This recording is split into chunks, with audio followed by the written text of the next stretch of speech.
Assalamualaikum warahmatullahi wabarakatuh. Selamat datang di YouTube channel Persatuan Pelajar Indonesia Malaysia.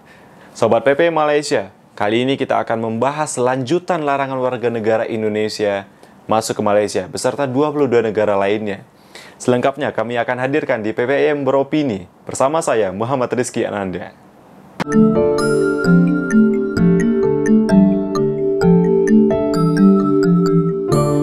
Sobat PPI Malaysia, pada 7 September 2020, pemerintah Malaysia mengeluarkan kebijakan larangan masuk bagi 23 negara, termasuk Indonesia. Tentunya, ini menjadi kekhawatiran bagi pemegang visa jangka panjang. Namun selang 3 hari saja, pada tanggal 10 September, pemerintah Malaysia kembali mengeluarkan pengumuman bahwasanya pemerintah Malaysia memberikan kelonggaran kepada larangan ini yang sebelumnya diberlakukan. Ini merupakan angin segar bagi pemegang visa jangka panjang, termasuk mahasiswa. Kami akan membeberkan beberapa alasan kenapa pemerintah Malaysia mengeluarkan larangan ini. Di antaranya adalah kasus impor COVID-19 di Malaysia. Tiap hari kian meningkat. Tentu ini menjadi concern pemerintah Malaysia dalam melindungi keselamatan dan kesehatan warga negaranya. Kemudian alasan lainnya adalah kadar kasus secara kumulatif dan juga kadar pemulihan di negara tersebut. Yang lain adalah angka insiden per 1 juta penduduk dalam 14 hari. Kemudian ada kadar kematian per 1 juta penduduk dalam 14 hari. Artinya pemerintah Malaysia memiliki dasar dan alasan yang kuat untuk menutup pintu dari beberapa negara yang memang memiliki angka kasus COVID-19 di atas 150.000. Pengecualian diberikan kepada diplomat dan pemimpin negara. Ini terkait hubungan antara dua negara. Kemudian ekspatriat, penduduk tetap, pasangan Malaysia juga dibenarkan untuk kembali masuk ke Malaysia dengan catatan hanya satu jalur atau one way, di mana mereka memang jika ingin kembali ke Malaysia memang tujuannya untuk menetap di sini dan tidak untuk keluar masuk seperti itu. Untuk membahas lebih lanjut terkait mahasiswa yang juga sudah diperbolehkan, kita akan bersama Abdi Salam selaku Sekretaris Jenderal PPI Malaysia. Selengkapnya setelah yang satu ini. Baiklah Sobat PPI Malaysia, saat ini sudah bergabung bersama kami Abdi Salam selaku Sekretaris Jenderal PPI Malaysia, Persatuan Pelajar Indonesia Malaysia. Apa kabar Mas Abdis? Alhamdulillah baik Mas Rizky. Alhamdulillah baik. Oke, jadi kita akan menanggapi terkait pelonggaran yang diberikan oleh pemerintah Malaysia pada tanggal 10 September kemarin. Artinya selang 3 hari saja setelah diumumkan adanya larangan masuk bagi 23 negara termasuk Indonesia. Bagaimana tanggapannya Mas Abdis? Baik. Di tengah situasi dan kondisi yang tidak menentu dan sangat dinamis seperti sekarang ini, tentu akan ada banyak kebijakan-kebijakan yang dikeluarkan oleh pemerintah Malaysia guna merespon segala bentuk perkembangan COVID-19 di Malaysia. Kebijakan sebelumnya yang dikeluarkan maksudnya oleh pemerintah Malaysia terkait dengan pelarangan masuknya warga dari daftar 23 negara untuk masuk ke Malaysia memang cukup disayangkan, terutama bagi mahasiswa Indonesia yang studi di Malaysia. Banyak dari mereka yang sedang berada di Indonesia dan berencana untuk kembali ke Malaysia, namun terkendala karena kebijakan tersebut. Sebagai salah satu contoh dari dampak tersebut, pada hari ketika pelarangan masuknya warga negara Indonesia ke Malaysia diberlakukan pada 7 September, ada mahasiswa yang membagikan ceritanya di sosial media dan menceritakan bahwa ia akan berangkat ke Malaysia pada pertengahan September mendatang untuk magang. Namun terpaksa membatalkan atau menarik diri dari magangnya tersebut karena kebijakan tersebut. Ini baru salah satu contoh dari imbas kebijakan tersebut. Belum lagi dari mahasiswa yang lain. Nah, selang 3 hari pada 10 September, pemerintah Malaysia melonggarkan peraturan tersebut. Kebijakan yang berubah selang 3 hari tidak bisa kita sebut sebagai kebijakan yang pelin-pelan. Kita harus melihat bahwa pemerintah Malaysia dengan kebijakan yang tegas mencoba untuk merespon atas meningkatnya kasus positif COVID-19 dan sebagai bentuk cara untuk menekan kasus lokal dan juga impor di Malaysia. Setelah diberlakukannya pelonggaran bagi ekspatriat dan juga pemegang professional visit pass holder dari daftar 23 negara, terutama mahasiswa Indonesia untuk dapat kembali ke Malaysia, tentunya kami dari PPI Malaysia bersyukur dan juga mengapresiasi kebaikan dan juga kebijakan yang telah diberikan oleh pemerintah Malaysia. Kami juga menghimbau kepada mahasiswa Indonesia yang berencana kembali ke Malaysia setelah pelonggaran ini diberlakukan, mereka kembali memang benar karena hal-hal yang penting dan mendesak. Bila tidak terlalu mendesak atau bagi beberapa universitas yang telah menerapkan pembelajaran jarak jauh atau online learning, harapannya bagi teman-teman untuk tetap berada di Indonesia guna mengurangi pergerakan setiap orang dan bersama-sama menekan penyebaran virus COVID-19. Oke, artinya dalam hal ini Persatuan Pelajar Indonesia Malaysia hanya bisa mengapresiasi kebijakan yang diberikan oleh pemerintah Malaysia. Walaupun kita tahu bahwasanya tujuan ini memang baik untuk menjaga kesehatan dan keselamatan warga negara Malaysia sendiri. Kemudian apakah ada prosedur yang berbeda antara sebelum tanggal 7 September yang diberlakukan larangan masuk ini setelah pengumuman pada 10 September oleh Menteri Kanan Pertahanan Malaysia? Untuk kebijakan kemungkinan masih akan tetap sama. Kementerian Pengajian Tinggi Malaysia melalui IMGS telah mengeluarkan standar operasional prosedur untuk masuknya mahasiswa Indonesia ke Malaysia. Syaratnya hanya dua. Pertama adalah mereka adalah pemegang student pass yang masih berlaku, dan yang kedua, jika visa tersebut sudah expire, yang diperbolehkan masuk hanyalah yang sudah expire sejak Movement Control Order terhitung sejak 1 Februari 2020 dan dengan kondisi sedang berada di luar Malaysia. Bagi pelajar baru untuk sementara belum diperbolehkan untuk memasuki Malaysia. Nah, proses sebelum keberangkatan bagi mahasiswa yang akan masuk ke Malaysia adalah pertama mereka harus submit aplikasi permohonannya melalui IMGS system, dan yang kedua mereka juga harus memperoleh surat persetujuan dari Director General Imigrasi Malaysia, dan juga mereka harus memperoleh letter of undertaking dari Embassy Jakarta. Nanti Embassy Jakarta juga akan mengeluarkan notis perjalanan setelah pemohon menandatangani yang namanya persetujuan membayar biaya karantina di Malaysia selama 14 hari. Nah, dan yang terakhir, mereka juga harus mempersiapkan aplikasi MySejahtera. Sebagai catatan, yang sudah bersama kita ketahui juga, tidak diwajibkan untuk melakukan PCR test ataupun swab test sebelum berangkat untuk para mahasiswa, namun harus melihat kembali ketentuan dari maskapai penerbangan yang digunakan, apakah memerlukan PCR atau swab test ataupun tidak. Nah, ketika sampainya di Malaysia, yang harus benar-benar di-take note oleh mahasiswa adalah, pertama, mereka akan menjalani COVID screening test oleh Kementerian Kesehatan Malaysia, yang terbagi menjadi 3 bagian, yaitu adalah PCR test, RT-Q antigen, dan juga PTK antibody, dan akan memakan biaya sekitar RM330 Malaysia. Setelah itu, proses selanjutnya adalah karantina selama 14 hari di lokasi yang telah ditentukan. Nah, biaya karantina ditanggung oleh mahasiswa perharinya adalah RM150 atau RM2.100 untuk 2 minggu. Dan biaya tersebut dibebankan sepenuhnya kepada mahasiswa dan harus dibayarkan di hari pertama. Untuk informasi yang lebih detail, teman-teman dapat coba akses website ataupun sosial media dari IMGS dan juga Kedubes Malaysia di Jakarta untuk mendapatkan informasi yang lebih komprehensif dan juga sebagai satu panduan untuk nanti teman-teman masuk ke Malaysia, seperti itu. Oke, artinya pelonggaran ini hanya diberikan kepada mahasiswa yang visanya sudah expire sejak MCO, Movement Control Order, dan tidak berlaku untuk pelajar baru, begitu Mas Abris? Ya, betul. Oke, kemudian selaku pihak ketiga di sini, PPI Malaysia apakah ada menjalin komunikasi dengan IMGS untuk mengklarifikasi berita ini? Untuk komunikasi, kami pastinya terus menjalin komunikasi dengan IMGS. Namun, untuk klarifikasi yang dikeluarkan oleh Senior Minister Datuk Seri Ismail tersebut berkenaan dengan pelonggaran bagi ekspatriat dan juga professional visit holder pass dari daftar 23 negara yang sebelumnya terimbas travel, sudah sangat valid informasi tersebut. Namun kembali, bagi yang ingin ke Malaysia, kami tekankan tetap harus mendapatkan persetujuan dari pihak imigrasi Malaysia sekembalinya nanti.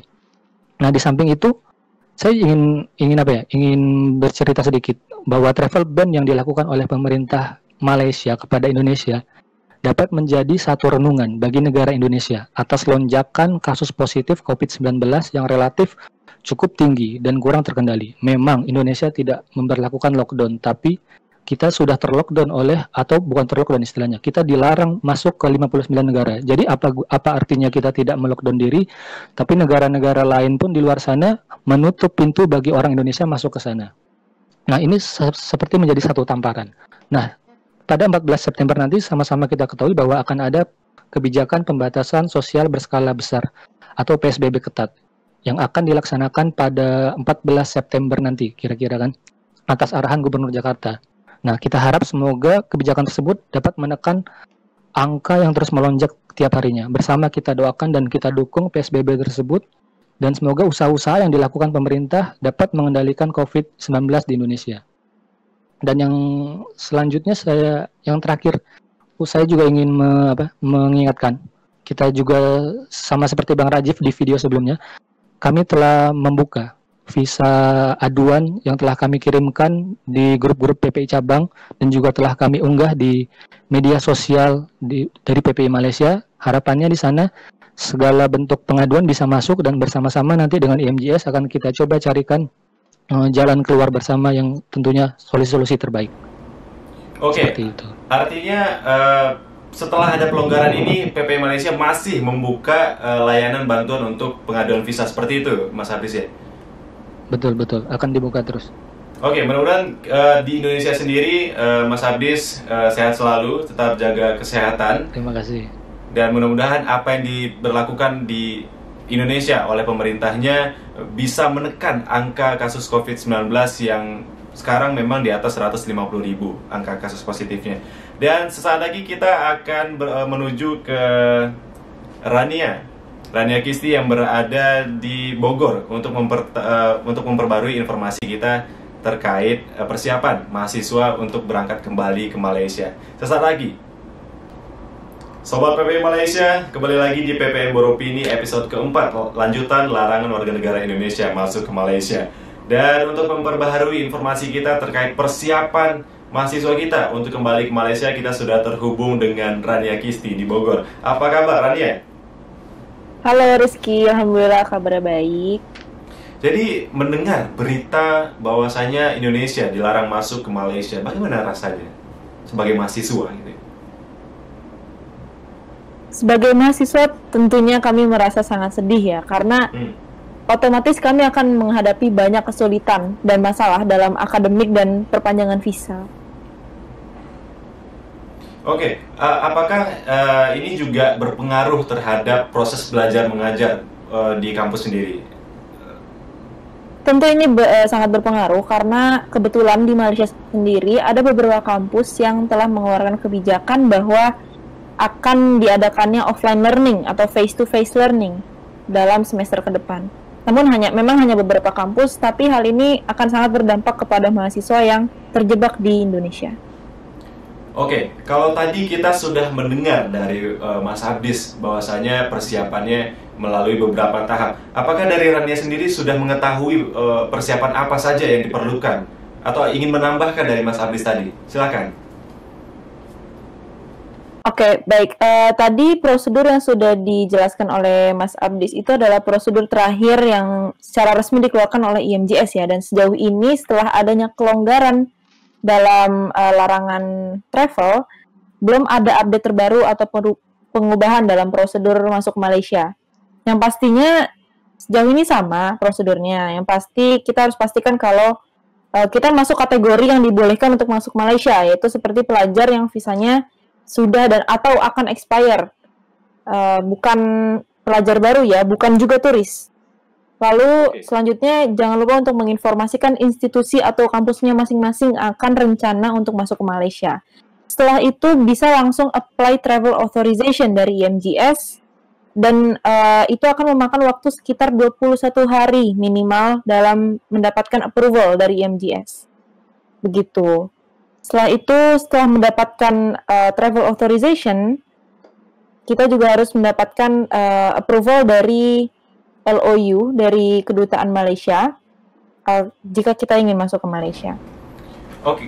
Oke, Rania, untuk proses ini sendiri begitu panjang penjelasannya. Kira-kira memakan berapa lama waktu yang akan dimakan oleh proses ini? Baik, proses ini menurut saya akan memakan waktu sekitar sebulan ya minimal. Karena dari jarak dari pembelian tiket sampai mendapatkan approval dari IMGS untuk masuk ke dalam Malaysia itu minimal 21 hari. Jadi kita harus membeli tiket pesawat yang setidaknya jaraknya sebulan dari kita beli tiket tersebut sampai keberangkatan gitu. Oke, artinya kita memesan tiket pesawat terlebih dahulu, kemudian baru Iya, meminta. betul.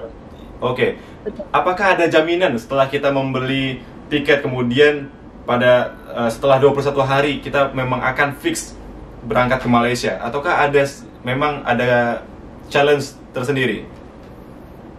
Sejauh ini selama tidak ada kebijakan untuk dilarang lagi Indonesia masuk ke Malaysia, sejauh ini akan aman-aman saja ya. Karena terakhir itu beberapa sudah ada yang bisa masuk ke Malaysia sebelum adanya larangan masuk ke Malaysia. Gitu. Tapi semenjak memang adanya larangan, bahkan travel authorization saya langsung auto reject gitu, langsung saya sudah pesan tiket, saya sudah apply for travel authorization, tapi di tengah jalan ada kebijakan dari pemerintahan Malaysia untuk menutup pintu untuk Indonesia, maka travel authorization saya yang tadinya sudah 50% approved langsung rejected, merah.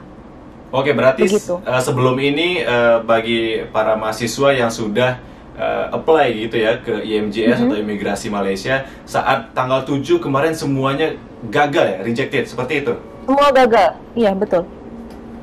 Dan ketika apply lagi pada setelah tanggal 10 ini, berarti semuanya sudah seperti normal ya? Seharusnya begitu, tapi saran saya lebih baik menunggu approval, menunggu update terbaru dari website IMGS. Jadi kita harus refer ke website IMGS ya, karena terakhir saya cek IMGS masih belum update terhadap kebijakan pemerintah Malaysia yang terbaru. Gitu. Oke, tapi yang pasti IMGS akan.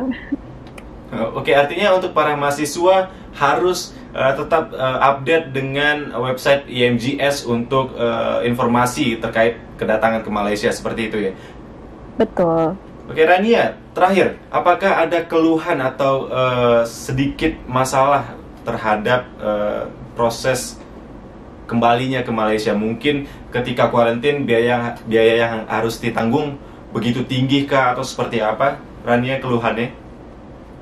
Baik, di sini saya ada 3 poin yang dirasa berat ya. Yang pertama yang pastinya dari segi finansial. Tentu kami sebagai mahasiswa, finansial yang harus kami siapkan untuk kembali ke Malaysia cukup tinggi angkanya.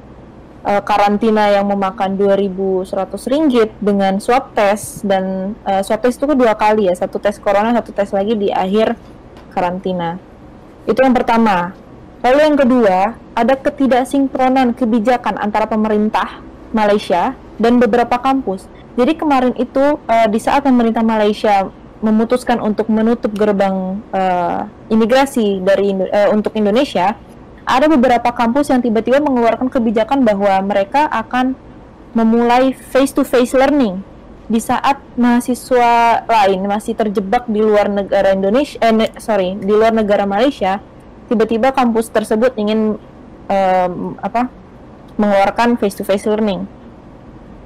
Itu begitu. Lalu yang ketiga, permasalahan visa yang akan atau sudah expire, tapi posisi kita masih di Indonesia. Ini akan sedikit menjadi sulit karena poin tersebut berkesinambungan dengan poin pertama dan poin kedua. Kenapa? Karena beberapa kampus pun ada yang sudah membuat kebijakan bahwa kampus itu akan online learning sampai tahun depan. Namun pasti banyak pelajar yang visanya akan expire di tahun ini gitu.